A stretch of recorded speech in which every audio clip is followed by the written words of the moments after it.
First of all, congratulations on Diablo. I watched it, I had a very good time with it. And I actually spoke with Scott the other day, and he mentioned to me that the idea for Diablo was actually born between you two on the set of John Wick 4. So I wanted to find out who actually broached the topic of doing something first, and what was the initial idea? Yeah, well, I've been telling Scott that, before, like, that I want him to work with Ernesto, my friend director, and to create something together, and that conversation started back in the day. And in John Wick, I remember he said, okay, let's do it. Right. So that was the moment, to that he decided, okay, we should do this. Right. And yeah, well, and the idea, we start discussing about what that story can be. And Scott mentioned some movies that he loved, and then we start sharing these ideas, and then we talk with Ernesto, and we start like putting together like a one-page treatment of what could be about and all that. And then once we agree on that, then we get mad, and then he was able to write the script. Oh, and I must mention to you that one of the early scenes in the movie where Chris poses as a window washer and starts slamming on the car when he doesn't get the money before the obviously kidnaps Eliza. We also have a lot of aggressive window washers in my country where I'm from, South Africa. So that scene resonated like quite a lot because I've had window washers actually like hitting on my mirror and the side mirror and all of that.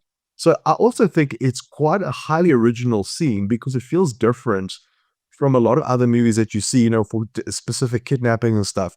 And I do believe in South America, it is quite common as well to have window washers that are standing by the traffic light. What inspired you to go in this specific direction for the scene in this movie? Well, that's Ernesto. Like that was the beauty of bringing Scott to shoot a movie in South America. At the beginning we wanted to do it in Chile, but well, life took us to Colombia. But yeah, it's like, I think, first, of course, we wanted to work together as friends and create projects together. But second was like, hey, man, yeah, I'm sure, like, in our culture down here, we're gonna find elements, and we're gonna find things that are gonna be unique, and it's gonna give this fresh flavor of everything you've done. You've never done a movie, on kind of this side, and this kind of little elements that you're bringing is kind of the proof of it. It's like true. Like I didn't thought about it, but it's something so characteristic in our countries, and maybe in your country too, right? But right there, you have these elements where you start adding these things that are so part of real life that adds this coolness to the movie, and it's different. So yeah, so like, yeah, it's that scene. That's yeah, it's a cool scene, and a lot of the scenes that you see in the movie were not in the script. Ernesto did a very good job on adapting that script into Colombia, into the scenario we had and the locations we had. So there's also a lot of rewriting and co-creation, especially when you're dealing with this budget of movies, where big, huge studios movies, they create whatever is in the paper, right? But when you're dealing with a little less budget, then you need to adapt, right, to the situations and the things that you can get, right? So we find this big factory, for example, at the end, for the end scene, with a lot of things, and then now how you rewrite all the end of the movie using this incredible thing that we have, instead of the other way around. Oh, let's stick to what is in the page, right? So this is kind of one of the examples that.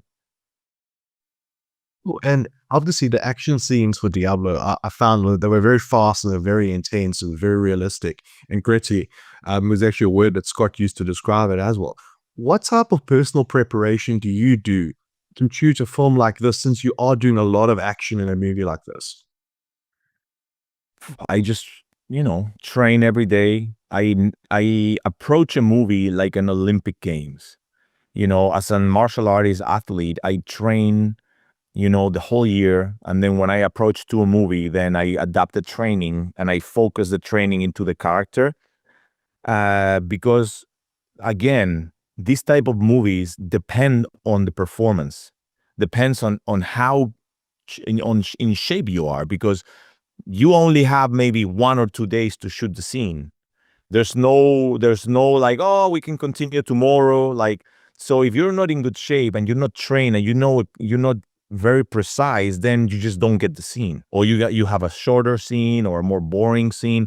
So you put the pace of the shooting depending on your conditioning, right? In this level, in this budget movies, right?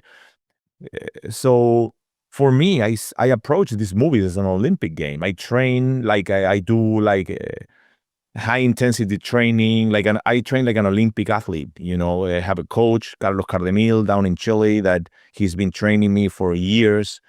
My diet, my nutrition is really all the time try to keep it on point. And I approach this as an athlete. You know. Speaking of which, because you mentioned the character, and obviously the character that you play, El Corvo. Well, when I spoke to Scott, he told me that it might have actually been Ernesto who came up with the idea to give El Corvo a knife for a hand when you remove the hand. What was the original idea for the character before the knife hand inclusion? Was it still very much similar, or was it different? No, there was a debate, actually. There was a moment where we were like, oh, let's not put the knife because it's going to complicate things. But then we were like, no, this adds so much elements to play with, the backstory and all that, and how Ernesto was able to bring this knife into a very, like, at the end, well, I don't want to give spoilers, but the whole thing with the ending